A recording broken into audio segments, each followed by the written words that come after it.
Welcome back to some more Tatarigoroshi. So where we last left off, we just wrapped up the one tip, and we finished up the ninth chapter. So we're moving on to chapter 10 of the game.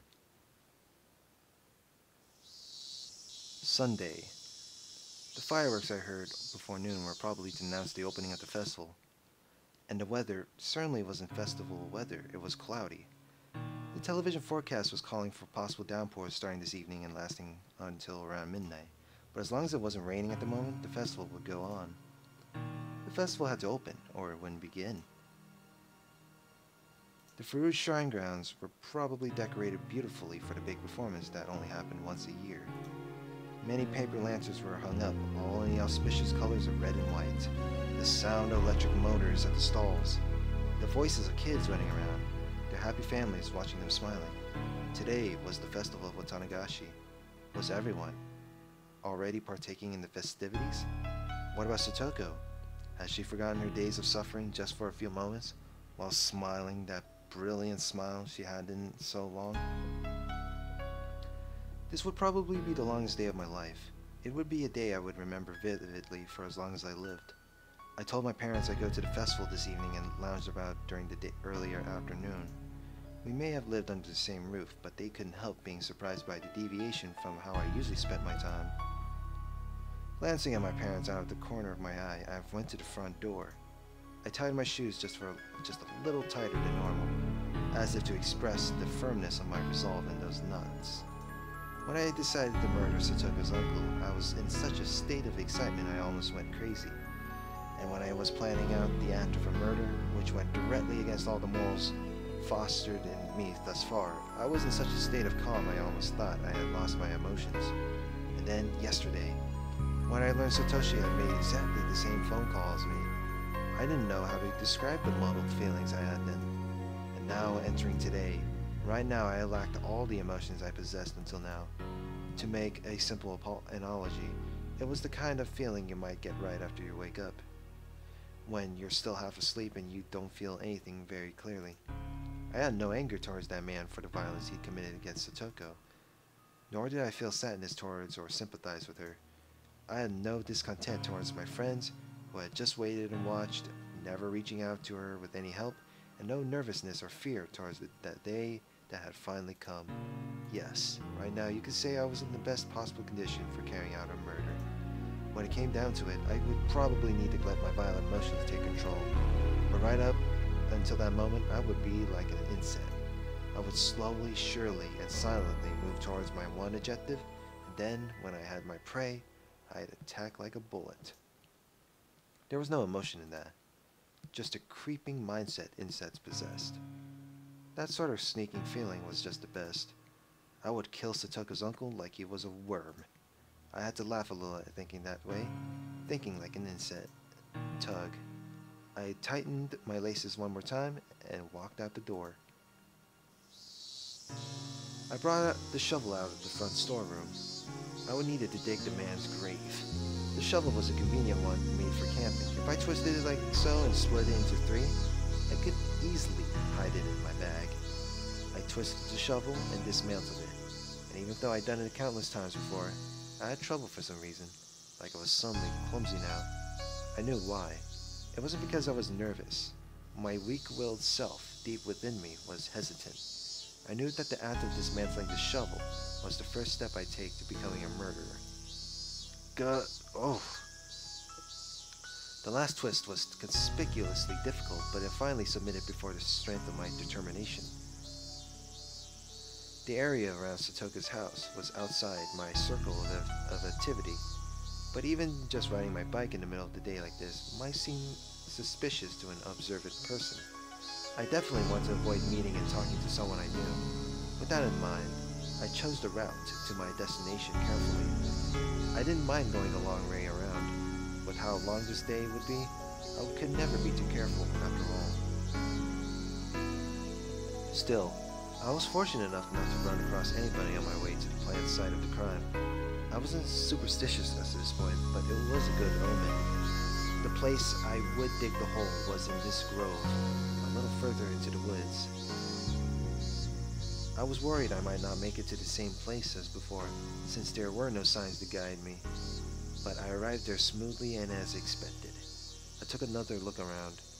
Not even a hint of human presence. The air was a little bit damp, but it was comfortable in the cool shade of the trees. I took the disassembled shovel out of my bag and began skillfully putting it together. Then I stuck the tip of the shovel into a soft-looking patch of ground and pushed on it with my foot. The shovel would split into the earth if I put some strength into that foot.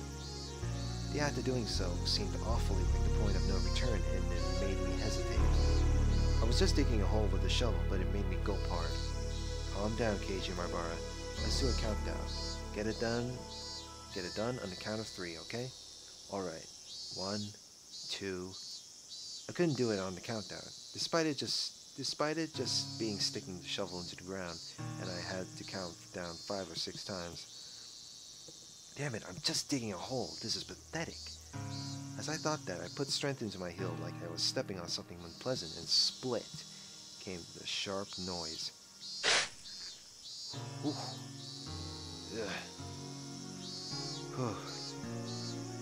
It was only soft at the beginning. Roots and stones quickly got in my way, informing me just how hard it was to dig a hole big enough for a person. No decent person would ever come here anyway. Maybe it would be enough to cover him up with some dirt. Every time a naive thought like that crept into my mind, I bit down on it with my teeth and dug even harder. I've dug enough now. I could hide him like this. Every time I thought that, I would go down into the hole, grow disappointed at how shallow it was, and return to digging. The thin layer of sweat on my brow eventually formed into drops and fell to the ground. My back was in even worse shape. My damp shirt adhered to my skin, and it felt so disgusting. The things I couldn't stand the most were the mosquitoes. Maybe they were attracted by the scent of my sweat. The white and black striped mosquitoes would cling to me whenever I let my guard down. It was hot. It was disgusting. I was sticky. I was itching. All those uncomfortable feelings surged through me in waves. Damn it all. So what? Are you telling me to pack up and go home? Is that it? I hadn't yelled at anyone. It was me talking to myself, me telling myself something.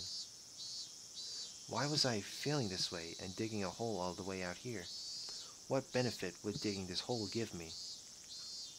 What harm would there be in not digging this hole at all? Wait, in the first place, who ordered me to dig? When I thought it over, maybe ever since grade school or even before that, my whole life had only been me doing what other people told me to. I didn't mean it was somehow constrained, living a life just based on the commands of others. And I didn't mean I was too lazy to try and find my own road in life. Metaphorically speaking, yes, it was like a road.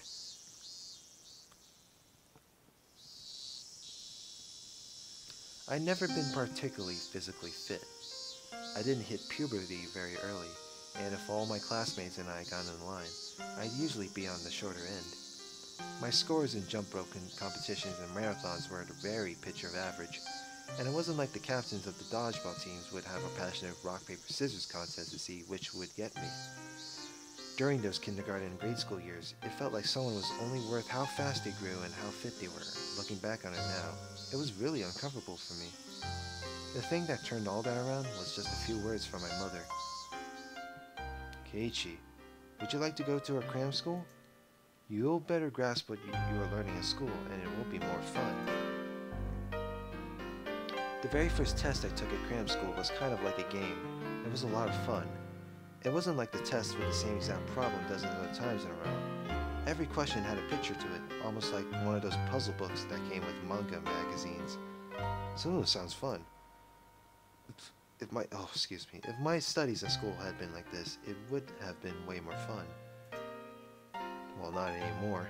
Several days later, I went to the cram school again. Was my mother and the enrollment paperwork. Mom and the person at the cram school had a really long heated discussion, so I accidentally dozed off and missed most of what they said, but I clearly remember one point. Mom had made a loud groan, surprised at something. Um, by 61, do you mean his average score was 61 points? No, not at all, Mrs. Maibara. The mean deviation of our cram schools all across the country is 61. He's showing rare numbers, even if this was just a simplified intelligence examination. First, I would like to say that Keiichi Maibara-kun is extremely bright. Keiichi? But he doesn't have a very good grades at school. He has average marks on his report card. B's, C's, D's. Is there some kind of mistake? We gave him the Kraepelin test as well, and we learned some very interesting things as a result. Maibara-kun is extremely weak when faced with questions that don't have any meaning. He just has no interest in simple, dull questions that don't have to do with everyday life. So even if he doesn't know what 2 plus 3 is, if you told him he had 2 apples, then got 3 more, he would understand that sort of question? That's right. For example, instead of telling him to draw a flattened, foldable cube, what if we asked him what a die would look like when cut open? If we did that, he can answer beautifully. Then the person from the cram school showed her a page from one of the exams that he took. It was a paper with questions about construction. Construction questions were unusual, so they were really cool, weren't they? In this question, it asked to draw an unfolded regular isohedron, a shape with 20 faces. When we rephrased it and asked him how he would cut out a piece of cardboard to create a 20-sided die, Keiichi-kun drew the answer as though it were easy. This is not something an average child can do. Keiichi, have you ever made a die with 20 sides from a magazine extra or anything? Dice only went from 1 to 6. I never even considered before this test that there were dice with more than 6 sides. So it was fun to imagine what kind of shape a die that went up to 20 would have. Well, I would imagine a 20-sided dice would be used for anything like for D&D, for example. 20 would have. If I had a die like that, I could win at dice games against anyone, so I immediately wanted to make it. Finally, I entered cram school. There were only 4 students in the class they put me in, which was called Select. It was the highest class, and some of my classmates were in lower classes. And when I remembered how much better they had done at things like dodgeball and the 50-meter sprint, I felt happiness well up within me for the first time. Even if I wasn't as good as them physically, I triumphed over them in other ways. It was fun at first. The more I did, the more I was praised. My teachers at school suddenly started pampering me, and it felt good. My parents were satisfied too, and I enjoyed seeing them satisfied. The more I listened to my parents' commands, the more fun things got.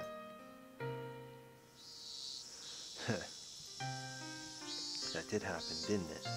I grinned dryly in self-deprecation. Because, well, my studious lifestyle didn't end up lasting very long. It was only at the beginning I enjoyed learning more and more. I gradually got along less with my friends. My classes were behind what I was learning in cram school, and I eventually stopped respecting the teachers, given that they could put me to sleep with their lectures. Well, I was a disagreeable sort who bragged a lot about how much I knew, and the ways of the world wouldn't let me remain in that state of ecstasy forever. I would do as I was told, then I go above and beyond their expectations, and then they praised me. I was happy for that, and the cycle repeated itself like the wheels on a bike. I thought moving forward like that was how life worked, like a bicycle. When I moved to Hinamizawa, I realized just how inadequate it was. Some things happened, and we started saying how moving and getting a change in atmosphere would be nice. And then my father, he had a place that he liked, that he'd gone to a few times to draw the nature. He started saying that he wanted to bring his atelier there. With me in blank amazement, they decided to move to Hinamizawa. And after that, I met them, didn't I? The first day after transferring here, I went to the classroom with the teacher. I thought it would seem pitiful for her to bring me in there, So I placed my hand on the door before she could, slammed it open, and set a foot into the room. Clatter.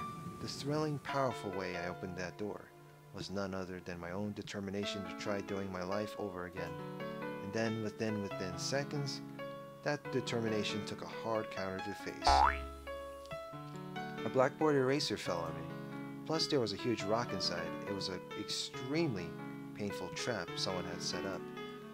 Oh, come on. Satoko was already beating me right from the first day I transferred? That frightened me. I was bewildered. The class was surprised too. I wasn't just surprised that the students in the class were all in different grades and were different genders. It was because the room felt completely different from the schools I knew. And as I spent more time with them, my surprise continued to grow. This fresh sense of surprise had never felt in my life, even to this day. Every day was a fresh new surprise. I've never had a single boring day since coming here. The days were lively, spent with the other club members. We played Old Maid with cards with scratches on the back to cheat. We let all our passions go wild during our games.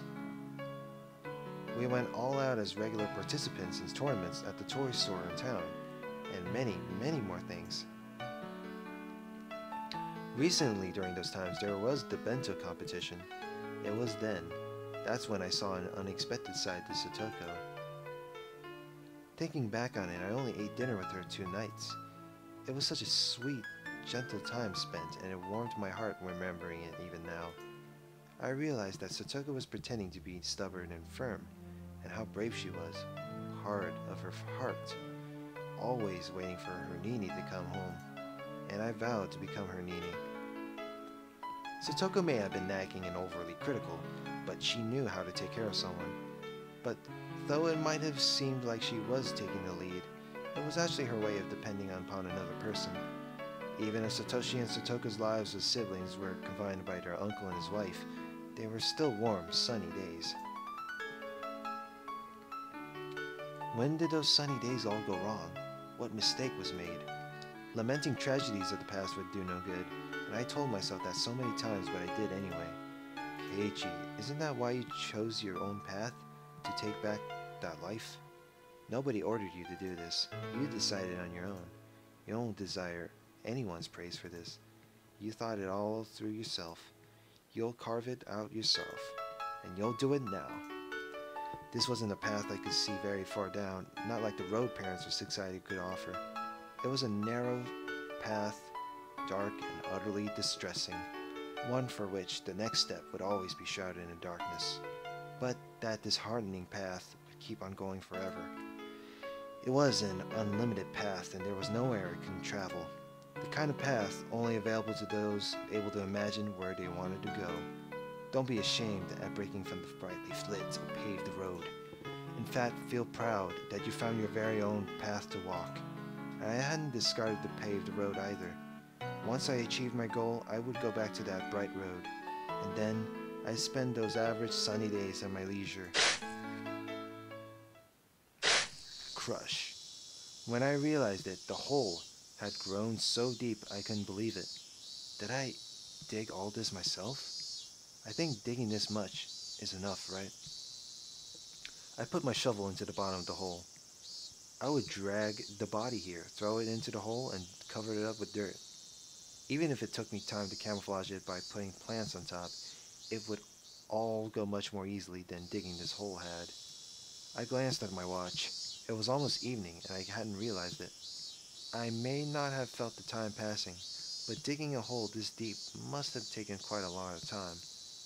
I took a seat on the slanted rock nearby and wiped the sweat from my brow. Now, once it got a little darker, I'd go get the metal bat I hid in the schoolyard. Then I'd make the call to lure him out. And then I'd do it. The number of things I needed to do to reach that moment were dwindling. I felt that moment closing in on me much more keenly than I did the passage of time. I didn't have any hesitation, but I still felt that a contradiction. At every step in this process, I had a few chances to hesitate, to turn back, to let myself lose my nerve.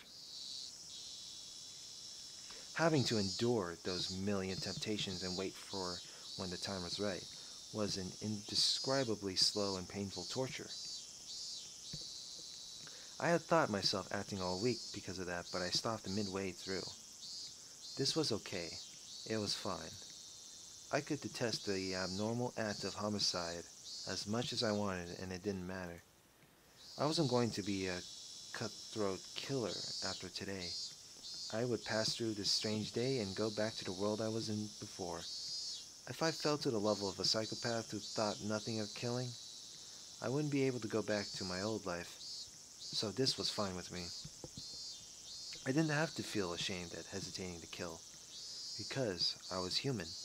It was so funny to me that I'd be the bearer of a Yoshiro-sama's curse at the same time I was aware I was human. I exhaled lightly and stood. I concealed my presence and sharpened my senses in all directions to search for anyone around but me. Okay, let's go. One step at a time. I would walk my own path, a path no one had forced me to walk. Let's do this, Keiichi Marbara. The cicadas made an annoying fuss.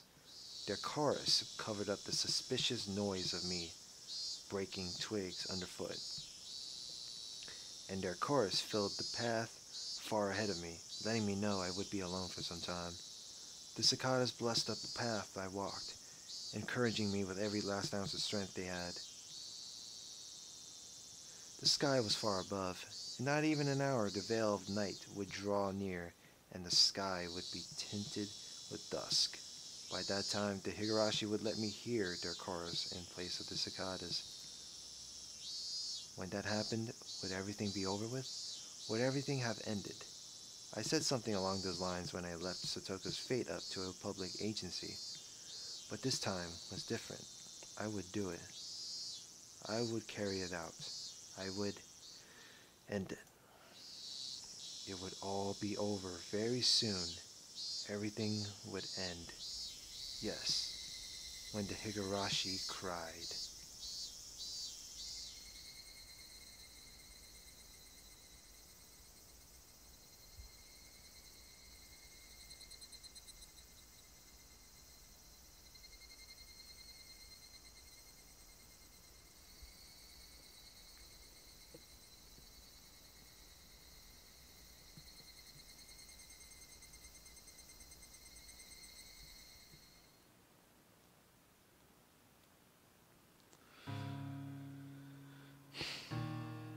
Let's see.